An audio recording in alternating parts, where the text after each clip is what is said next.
Good day, class. Our lesson for today is all about introducing the concept of financial system. We have our lesson objectives. The first one is to define key terms of financial system and illustrate how the financial system works. Let's have the definition of different key terms of financial system. The first one is, of course, we have what is the financial system. When we say financial system, class, it is the system that enable lenders and borrowers to exchange fund. It covers the financial transactions and exchange of money between investors, lenders, and borrowers. So the best example here is you have yourself as the customer and I myself as the seller. So meaning to say we have the lenders and borrowers. For example, ako si seller, ikaw si customer, meaning to say nagkakaroon tayo ng exchange of fund. For example, ikaw kasi, ang kukunin mo sa akin is yung product, ang ibibigay ko naman sa iyo yung product, babayadan mo ako. So, exchange yon. So, that's one way of financial system. Next is, it covers the financial transactions and the exchange of money between investors, lenders, and borrowers. So that's what we call financial system. It is the relationship between the lenders and borrowers. When we say lenders naman, class, yan yung mga nagpapautang. Kapag borrowers, ikaw yung umuutang. Okay? Ulit, lenders, nagpapautang, borrowers, umuutang. So that's what we are going to talk about under financial system. Again, when we say financial system, it is the system that enable lenders and borrowers to exchange fund. Next is we have financial systems. Under financial systems, we have different components. The first component of it is we have the financial institutions. Next is financial markets, financial instruments, financial services, currency, or money. So we're going to discuss it one by one later on.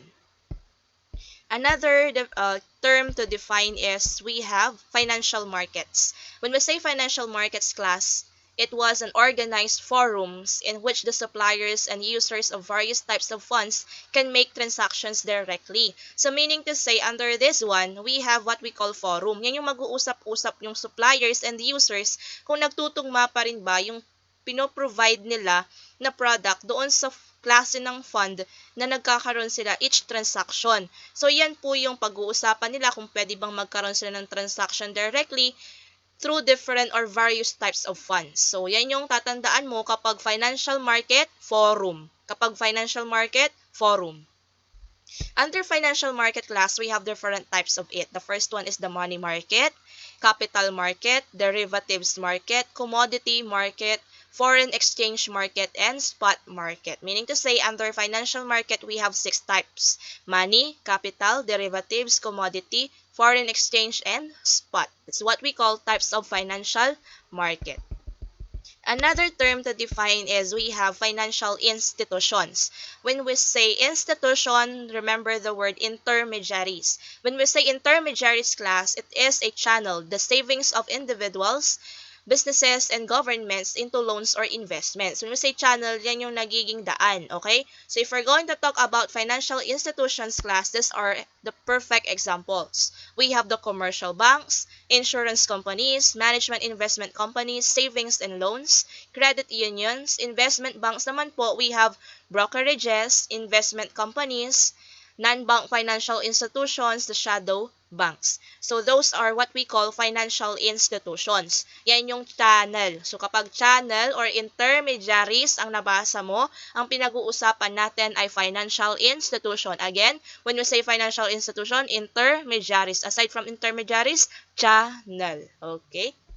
Next is we have private placements. So kapag sinabi nating private placements, class, we are talking about the sale of a new security directly to an investor or group of investors. So for example, so when we say private placement, class, it is a sale of stock, shares, or bonds to pre-selected investors and institutions rather than on the open market. Meaning to say, ito yung alternative sa initial public offering for a company seeking to raise capital for expansion. So, we call it private placement, class, kasi meaning to say, kapag private placement, hindi mo siya ibinenta sa public. So, funding round of securities which are sold not through a public offering, but rather through a private offering, mostly to a small number of chosen investors. So tandaan mo lang, basta kapag private placement, nagbenta ka, hindi sa public offering, kundi sa private offering. It could be personal, basta hindi sa public, okay? More on private offering po tayo. And also, yung private placement na yan kasi, ini-issue mo yung stock either sa individual person or corporate entity. Basta within sa isang organization, hindi for example sa government, sa politicians, hindi ganon. So, kasi sila yung kinoconsider na public, okay? So, kapag sinabi nating private, it could be personal or individual person or corporate entity. That's what we call private placement. Next is we have the financial instruments. When we say financial instruments class, it is a real or virtual document representing a legal agreement involving some sort of monetary value. This can be securities like corporate bonds or equity like share stocks. So when we say agreement, so when we say financial instruments class, we are about to encounter legal agreement. So meaning to say, ito yung nagkakaroon tayo ng agreement, nagkakaroon tayo ng kasulatan, kaya we call it legal agreement. Kasi dito napapatunayan, nagkaroon tayo ng in-involve natin yung monetary value. At once na monetary value na yung pinag-uusapan natin, then we need a document or instrument na magpapatunay na nagkaroon nga tayo ng transaction. So ano yung financial instruments class? So we have here. We have financial instruments such as the debentures and bond, receivables, cash deposits, bank balances, bills of exchange. So once na yan ang pinag-uusapan natin, class, so unahin natin si debentures and bond. Yan kasi, kung pag sinabi nating debentures, yan ay type of bond or other debt instrument. Yan yung utang pero hindi siya nakasecure. So unsecured siya ng collateral. Unlike kasi ang mortgage, no, kapag sinabi nating mortgage, meron siyang collateral. Ang pinag-usapan nating collateral dito, class, for example, umutang ka ng amount ng 50,000 tapos kinolateral mo yung title ng land mo. Yung kumbaga, yun yung kinukonsider nating collateral. Pero pag sinabi nating debentures and bond, yan ay unsecured. Ibig sabihin, wala tayong collateral na binigay. Next is receivables. Just like as usual, receivable, yan yung nag-render ka ng service, nagbenta ka ng product, binigay mo na sa kanila, sa customer mo, pero hindi ka pa binayaran, kaya kailangan mo magkaroon ng financial instrument or document. Magpapatunay na nag-render ka or nag-provide ka ng service or product sa kanila. Cash deposits, kapag nagka-cash deposit tayo, nag-over the counter tayo sa bangko. So for example, bibigyan tayo ng resibo na nagkaroon tayo ng transaction na cash deposit. Next is bank balances. Yan yung hihingi tayo ng statement of account. Yung statement of account class kasi, diyan natin makikita yung summary ng balances natin sa ating ATM, kung ilan ba yung laman pa or kung ano yung mga nangyari na withdrawal na ginawa mo doon sa account mo. Next is bills of exchange. When we say bills of exchange class, so when we say bills of exchange class, no, dito natin mai-encounter si drawer, drawee, and payee. Si drawer class, the person who issues the bill. Si drawee naman, the person to whom the bill is issued. Si payee naman, the person to whom payment is made. Ibig sabihin, kapag sinabi nating bills of exchange class, nagkakaroon din dito, best example ay yung buyer and seller. So for example, si buyer, pinadala niya na yung or ipapadala niya yung bayad, and then si seller naman ipapadala niya yung product o yung inaasa kanya. So yun yung nagkakaroon tayo ng bill of exchange. Ibig sabihin, kapalit ng pera ay yung produkto. So nagkakaroon tayo ng exchange of bills or value. Kaya we call it bills of exchange. It's what we call financial instruments. Again, under the financial instruments, we have 5: debentures and bond, receivables, cash deposits, bank balances, and bills of exchange. Another term to define is we have the suppliers of fund or lenders, the holders of financial asset. Kaya nga we call them lenders kasi they are the ones supplying or giving fund. Sila po yung nagpapautang. Kaya nga we call them holders. Holders of financial asset. Basta tandaan mo, once a supplier yan or lender, they are being called as the holder of financial asset. Next is we also have demanders of fund or borrowers. Syempre, meron tayong magpapahiram, kaya meron ding hihiram. So, meron tayong demanders. Kung titingnan natin kanina, supplier sila. Ngayon naman, tayo yung kapag tayong uutang, we are the demanders of fund or borrowers. So, kapag sinabi nating demanders of fund or borrowers, ang titingnan mo lang dyan ay yung word na users. Si suppliers or lenders, holder sila. Pero kapag sinabi nating demanders of fund or borrowers, they are the users of financial asset. Another is we have direct finance. When we say direct finance, from the word direct, dumidirekta tayong umuutang. There is no intermediary. Ano ulit yung mga intermediary na kinoconsider natin? We have banks, okay? Next, we have indirect finance. So, ang direct, no intermediary. Dumidirekta kang umuutang, wala nang namamagitan.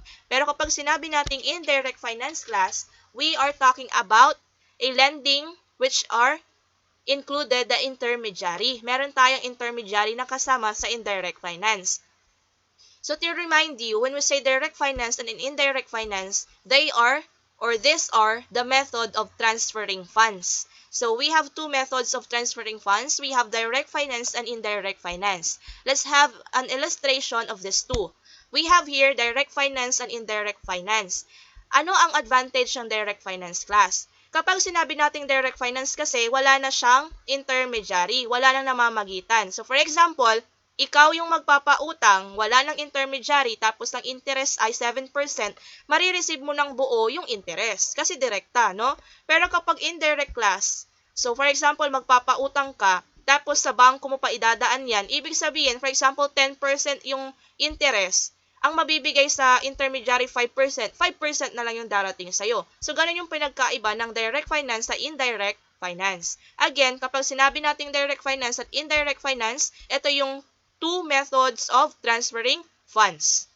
So, ibig sabihin, kapag direct, no intermediary. Kapag indirect finance, there is an intermediary. Next is, we have here the financial system. Again, under financial system, we have the financial institutions, financial markets, financial instruments, and financial services. For financial institutions class, you have banking, non-banking, developmental, regulatory, and others. For financial markets naman po, organized and organized, primary, secondary, money market, capital market. Financial instruments, money market, capital market instruments, short-term, medium, long-term. Financial services, banking, merchant banking, brokerage, underwriting, consultants, credit rating, discount houses, acceptance houses, market makers. So we have here on how the financial system works. So we have the private placement dito. Kung titingnan natin yung naka-bold na arrow, eto po yun, yung flow of securities, notes, bonds, debt instruments. Pero once na yung manipis lang po, we have the flow of funds. So unahin natin yung flow of funds. So ganito po yan. Susundan lang natin yung arrow. So we have the users of demands of fund. Manggagaling sa kanya, dadaan kay financial institutions, papunta kay savers or suppliers of fund, and then pupunta kay financial markets, babalik kay users or demanders of fund. So ganun lang din yung process niya, ano? So halimbawa, yung kanina example natin, hihiram sila. So ito, flow of securities naman or debt instruments. So manggagaling dito, papunta kay private placement, pupunta kay savers or suppliers of fund. So, ganun po yung magiging flow niya lang, no? Sundan natin, yung naka-bold na yan, basta tandaan mo, flow of securities, notes, bonds, debt instruments, ito po yung makapal. Kapag itong manipis po, flow of funds ang pinag-uusapan. So, again, when we say financial markets, nandyan po yung forum. Kapag private placement, hindi mo siya in-offer publicly, kundi sa corporate entity or every individual who are privately working. Kapag financial institutions naman, yan yung ating intermediary. Kapag sinabi nating savers or suppliers of fund, they are the holders of the financial asset. Kapag users or demanders of fund naman, from the word user, they are the one borrowing. Okay? So, this ends our lesson. For any clarification questions, just feel free to ask. Have a nice day, class.